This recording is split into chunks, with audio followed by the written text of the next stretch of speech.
Sometimes the only way to keep yourself from drowning is to learn how to breathe underwater. Hettie had been drowning for as long as she could remember.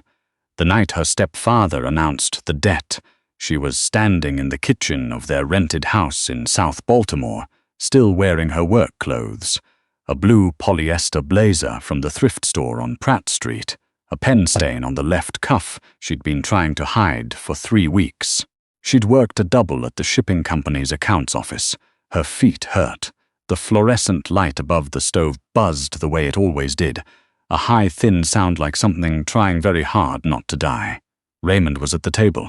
He didn't look up when she came in. "Sit down," he said. Raymond Oakes had never been her father. He'd married her mother when Hettie was 11, and he'd spent the next 15 years making sure she never forgot the distinction. He wasn't cruel the way people imagined cruelty. No raised hand, no shouted insults. He was precise. He had a gift for making her feel like a line item in a budget that didn't balance. Her mother, Paulette, was already seated. She was looking at her hands. That was when Hettie knew it was bad. "How much?" Hettie asked. She didn't sit. Raymond set a piece of paper on the table. She recognized the logo at the top, Ultimatum Holdings. She'd processed their freight invoices once, 2 years ago, before the contract ended. She knew what kind of company it was. Everyone in the Port District knew what kind of company Ultimatum was. 412,000, Raymond said, give or take. The buzzing of the light felt very loud. "That's not a debt," Hettie said. "That's a sentence." Raymond finally looked at her. His eyes were the color of old dishwater, pale and flat. "I borrowed against the house and then against some other things." He paused. "Against some people. Against me," Hettie said. He didn't deny it. She looked at her mother. Paulette was still studying her hands, turning her wedding ring around and around on her finger. Hettie had seen her do that her whole life. Whenever something was too uncomfortable to face, Paulette retreated into the small private geography of her own jewelry. "Mom," Hettie said. "It was the only way," Paulette said quietly. "Raymond explained it to me. It's not what it sounds like." "What does it sound like to you?" Hettie asked. "Because to me it sounds like you put my name on a debt I didn't agree to, with a company that doesn't use lawyers." The paper on the table had her signature on it, or something that looked enough like her signature that it would hold up in the kind of court Ultimatum Holdings preferred, which was no court at all, just a man in a room and a number and a deadline. She picked up the paper. She read it twice. The deadline was Friday. Today was Wednesday. She didn't sleep that night. She sat at the small desk in her room, the room she still rented from Raymond and Paulette at a rate that had gone up twice in the past year, and she opened her laptop and she did what she always did when things were bad. She ran the numbers. She had $11,240 in savings. It had taken her 4 years to accumulate it, working accounts payable at the shipping company, doing freelance bookkeeping on weekends for 2 restaurants and a dry cleaner on the side. She was meticulous. She tracked every dollar like it might escape if she stopped watching. 11,000 against 412. She closed the laptop. She thought about what she knew about Ultimatum Holdings. She'd only dealt with them once, professionally. Their freight invoices had been clean, almost unnervingly clean, the way things are when someone very competent has scrubbed them. The company's public face was logistics and port management. Their actual face was something else. The name attached to the company, the name that appeared on no letterhead that she'd heard only in the low, careful conversations of men who worked near the water, was Mercer. Not a first name, just Mercer. She'd heard it the way you hear weather forecasts for places you've never been. Distant. Abstract. Until now it wasn't. They came on Thursday, not Friday. Hettie supposed that was its own kind of message. 2 men, both in dark coats, both with the careful blankness of people paid to be unreadable. They knocked on the front door at 7 in the morning, and Raymond answered before Hettie had even finished her coffee, which told her he'd been waiting. She stood at the top of the stairs and watched him hand them a folder. One of the men looked up at her. He didn't smile. He just looked, the way you look at something you've been sent to collect. "Miss Oakes," he said, "we have a car outside." I'm not going anywhere, she said, without knowing where I'm going. Mr. Mercer would like to discuss the terms of the Oaks account. The Oaks account. Like she was a ledger entry, like the past 26 years of her life had been a billing period that was now coming due. She looked at Raymond. He was looking at the floor. She looked at her mother, who had appeared at the kitchen doorway in her robe, holding a cup of tea. She wasn't drinking. Hettie thought about the $11,000. She thought about the signature that wasn't hers. She thought about what happened to people who owed Aldermain Holdings money they didn't have, and she thought about what happened to people who ran. She went upstairs and got her coat. The car was a black SUV, clean and almost aggressively ordinary. No tinted windows, no ostentatious detailing. The kind of vehicle designed to be forgotten. She sat in the back between the two men and watched South Baltimore give way to the inner harbor, and then to the roads that ran along the water toward the industrial end of the port, where the cranes stood against the morning sky like enormous iron animals, frozen mid-stride. They pulled through a gate that a man in a gray jacket opened without being asked. The building was a converted warehouse, the kind of renovation that cost more than it looked, all exposed steel beams and reclaimed wood and lighting that was deliberately dim. It looked like a place that had been made to feel temporary, even though it was anything but. They walked her through a corridor. She counted the turns, 3 right, 1 left, a staircase up. She catalogued exits the way she catalogued numbers. Automatically, without thinking about it, the information filed away in case she needed it. The room they brought her to had a long table, a window that looked out over the water, and a man standing with his back to her. He was looking at the cranes. He was tall. That was the first thing she registered. Not his face, not the suit that probably cost more than her car, but the simple physical fact of his height and the way he stood, perfectly still, like a person who had never needed to fill silence with movement. "Miss Oaks," he said. He didn't turn around. "Mr. Mercer." "I assume," she said. "You can sit." "I'm fine standing." Now, he turned. She'd expected older. He wasn't, or rather, he was somewhere between young and old in the way that certain people are, his age written not in lines but in the quality of his attention, the particular exhaustion behind his eyes. He had the kind of face that had been handsome once and had since become something more interesting than handsome. A scar ran along his jaw, thin and pale, old enough to have lost its story. His hands, she noticed, were scarred too, not dramatically, but in the specific way that suggested years of work that regular men didn't do. He looked at her the way she looked at spreadsheets. Assessing. Categorical. "You work accounts payable," he said. "Hendricks Maritime. 3 years, 7 months. Before that, Lakeland Freight. 2 years. You have a side practice. 3 clients, all small business, all cash adjacent. Your savings rate is approximately 40% of your net income." He paused. "You did not sign the document Raymond Oaks submitted." The last sentence landed differently than the others. "No," she said, "I didn't, and yet here you are, and yet here I am." He moved to the table. He sat and gestured to the chair across from him. This time she sat. He opened a folder, a real paper folder, nothing digital, and set it on the table between them. "The debt is real," she said. "The signature isn't. Those are 2 separate problems. Raymond borrowed money using my name without my consent," she said. "That's fraud. That means the debt isn't mine. Legally, you might be right," Mercer said. "In practice, Raymond Oaks has no assets.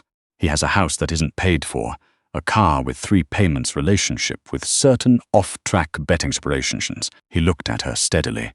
"The money was spent. It doesn't come back." Hettie was quiet for a moment. "What do you want?" she asked. "I want my money," he said, "or its equivalent." "I don't have $400,000. No," he agreed, "but you have skills." She looked at him. "I have a problem," Mercer said. "My financial operations are accurate. They are not clean." He let that sit. "I need someone who can look at a set of numbers and make them tell a different story. Not falsify. I have people who falsify. I need someone who can restructure, reclassify, make the architecture of a ledger so airtight that even someone looking for a problem won't find the door." "You want a bookkeeper," she said. I want someone who can do what I've watched 4 CPAs fail to do in the past 2 years. He closed the folder. Raymond told me you were good. In this one thing, I believe him. Hettie thought about her mother in the kitchen doorway, turning her ring around and around. She thought about $11,000 against $400,000. She thought about the exits she'd counted on the way in. "What are the terms?" she asked. Something shifted in his expression. Not warmth exactly, more like the recalibration of an assessment. Like she'd answered a question correctly that he hadn't expected her to. "1 year," he said. "You work for me. You live here, we have residential units in the upper floors, secure, private. Your personal accounts are frozen as collateral but will be returned in full at the end of the term, with a bonus equal to 20% of whatever you save me in tax exposure." He paused. "The debt is cancelled. Raymond's obligation becomes Raymond's problem. And if I refuse—" He looked at her evenly. "Raymond signed paperwork that makes him fully liable. Without you here, I'll have to pursue that." Hettie understood exactly what pursuing it meant for Raymond. She didn't love Raymond. She had never loved Raymond.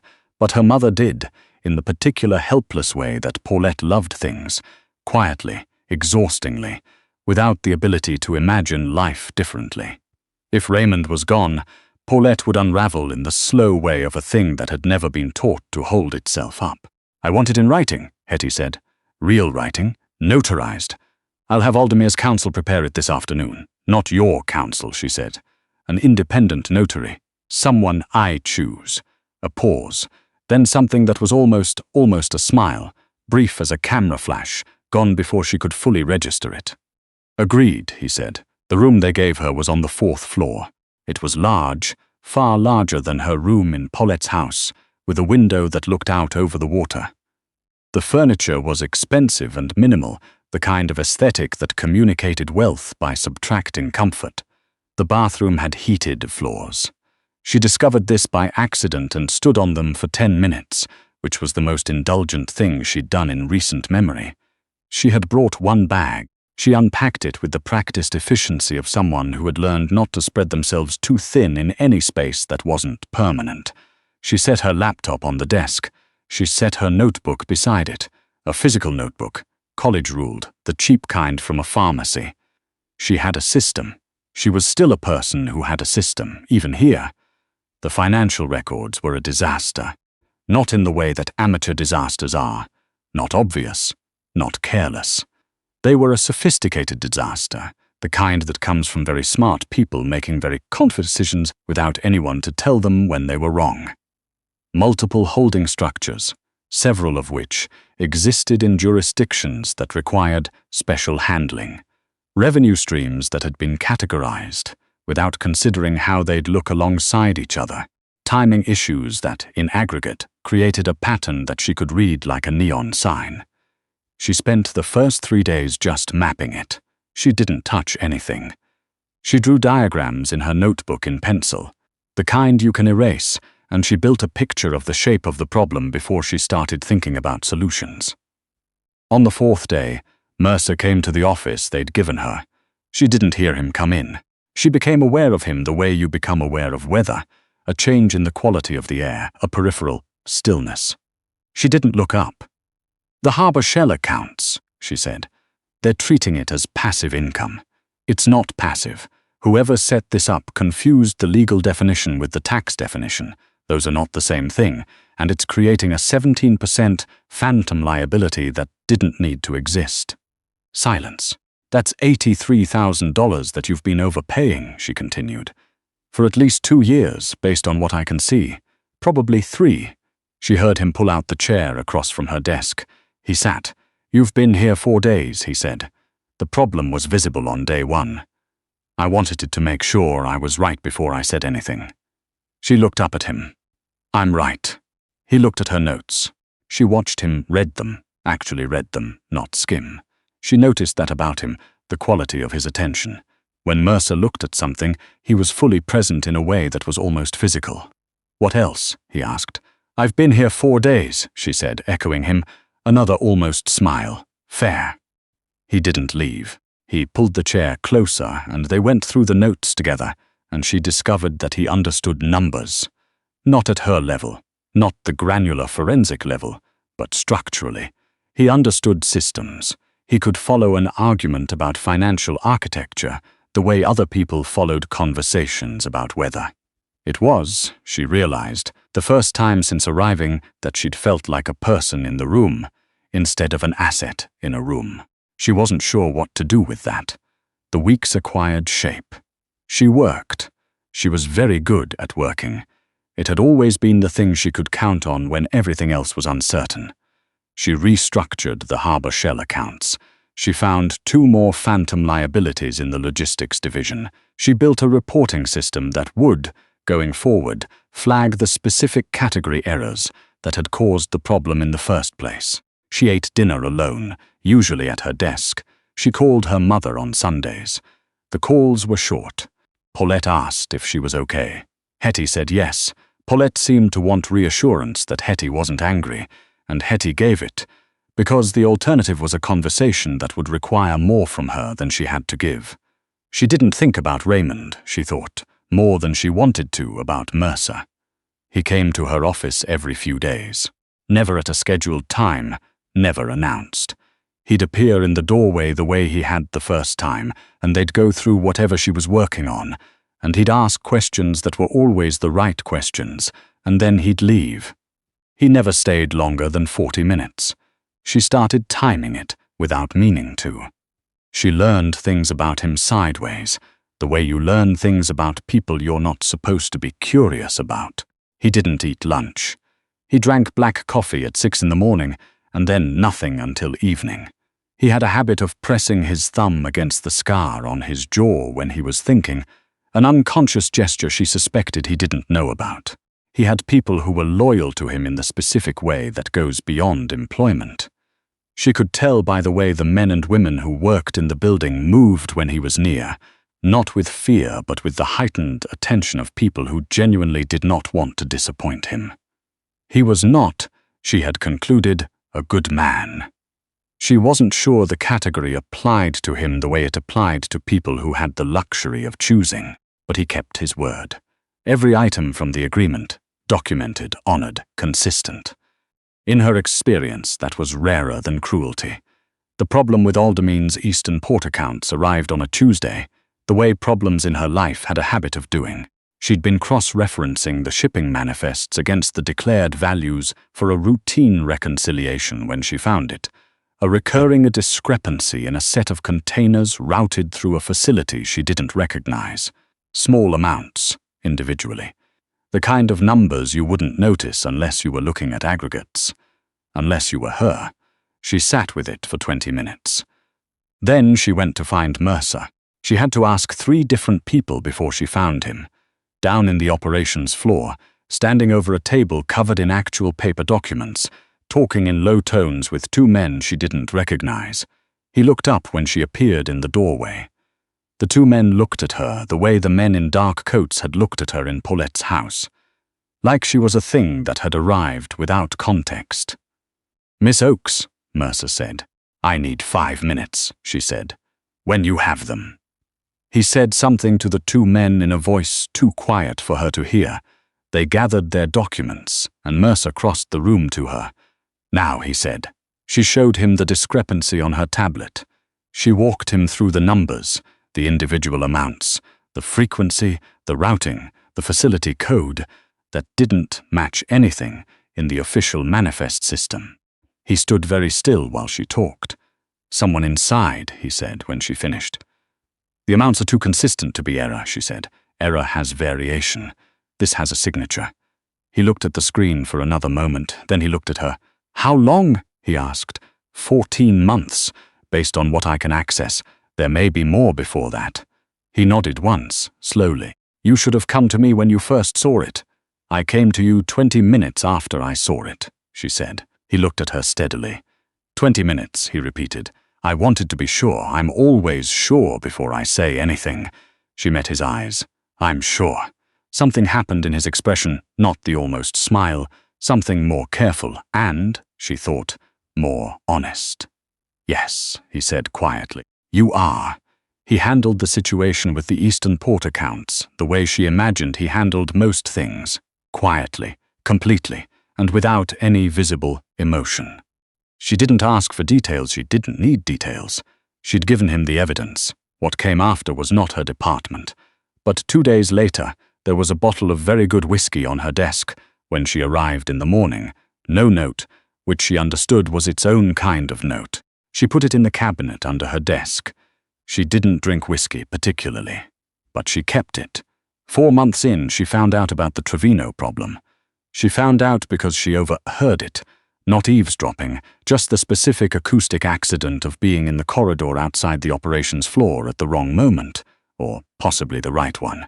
A name, a number, a deadline that had apparently been missed by a man named Felix Trevino, who ran a separate distribution chain, and had, by all evidence, been helping himself to money that wasn't his in a considerably less subtle way than whoever had been skimming the port accounts.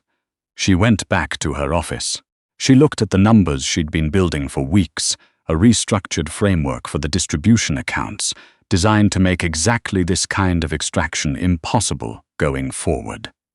She finished it that afternoon. She sent it to Mercer with a single line of explanation. This will close the Trevino gap permanently. The architecture makes what he did structurally impossible for any future employee. He read it. She knew because he appeared in her doorway an hour later. You weren't supposed to know about Trevino, he said. I didn't know about Trevino, she said. I built a system that would have prevented it. The fact that it applies to what I apparently don't know about isn't my problem. He leaned in the doorway for a moment. He was doing the thing with his thumb and the scar, pressing lightly against the pale line on his jaw. Do you understand, he said, what you've built here? A reporting system with automated exception flags and a 3-layer reconciliation structure that… No, he said, not the system. She looked at him. You've built something I've paid 4 people to build and they couldn't, he said. And you did it in 4 months, without access to half the data you should have had, without asking for more than I gave you. He paused. Why? Because you kept your word, she said. It came out more simply than she intended. In my experience, he was quiet for a moment. The year isn't up, he said. I know. I'm renegotiating the terms. She felt something shift in her chest, a complicated motion like a door opening onto a room she hadn't known was there. I'd want that in writing, she said. This time the smile actually arrived. Not brief, not almost, fully present, changing his face into something that surprised her, that she suspected surprised him too. I know you would, he said. 6 months passed, then 7, then 8. She stopped counting the months the way she had at the beginning, tracking them like a sentence being served. At some point, the counting had stopped feeling like survival math and started feeling like something else.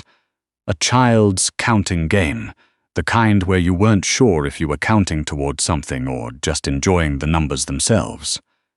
She knew the building now. She knew the rhythms of it when the morning shift changed, which corridor smelled like the espresso machine from the lower offices, which staircase was faster but steeper.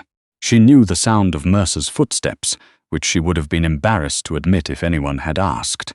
No one asked. She kept it to herself like a number in a column, small and private and significant.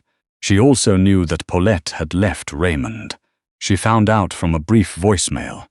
Paulette's voice careful and rehearsed the way she spoke when she was trying not to let something show. She'd moved in with her sister in Annapolis. She was okay. She would call more. Hettie sat with the voicemail for a while after listening to it. Then she called back, and they talked for 40 minutes, the longest they'd talked in years.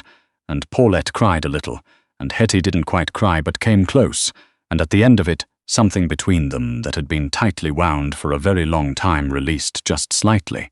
Not all the way, not fixed, but loosened. She told Mercer about it later. She wasn't sure why. They were doing what they always did, reviewing the quarterly reconciliation at desk, the sound of the water outside the window.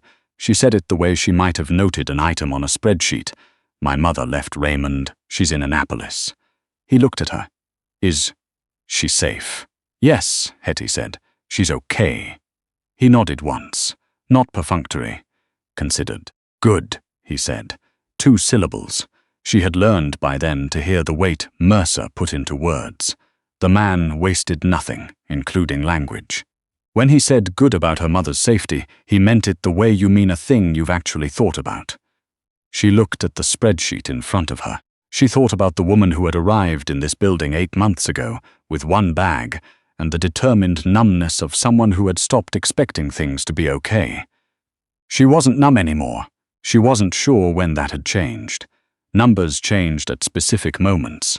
A decimal placed, an entry logged, a balance adjusted. Feelings, she was learning, changed underneath you, without announcement, and you only noticed afterward when you went to find the person you thought you were, and found someone slightly different standing there.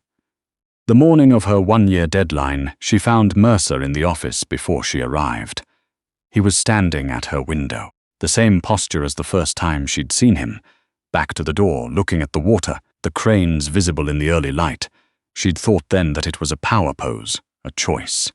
She understood now that it was simply how he thought. He stood at windows the way she sat at desks. "You're in my office," she said. "I own the building," he said. "You gave me this office." "Yes," he said. He turned.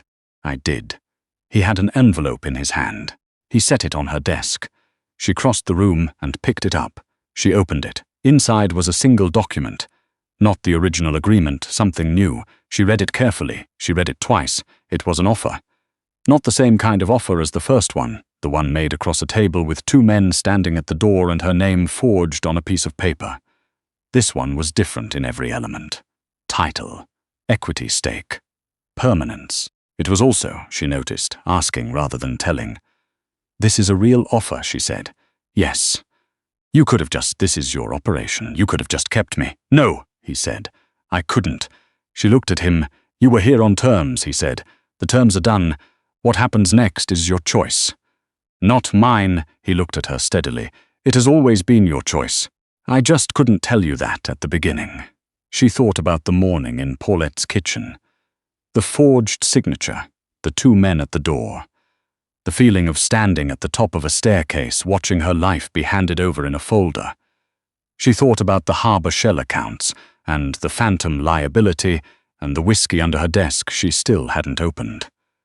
She thought about her mother in Annapolis, loosening. She thought about Mercer at her window in the early morning light, looking at the water, waiting. "I have conditions," she said, something in his face that was not a smile and was better than one. "I expected nothing less," he said. She set the offer on the desk. She picked up her notebook, the cheap college-ruled one from the pharmacy, and she uncapped a pen. "First," she said, "the reporting structure reports to me, not to operations. I need independence or the work isn't clean." Agreed. "Second, my compensation is indexed to documented savings, not flat.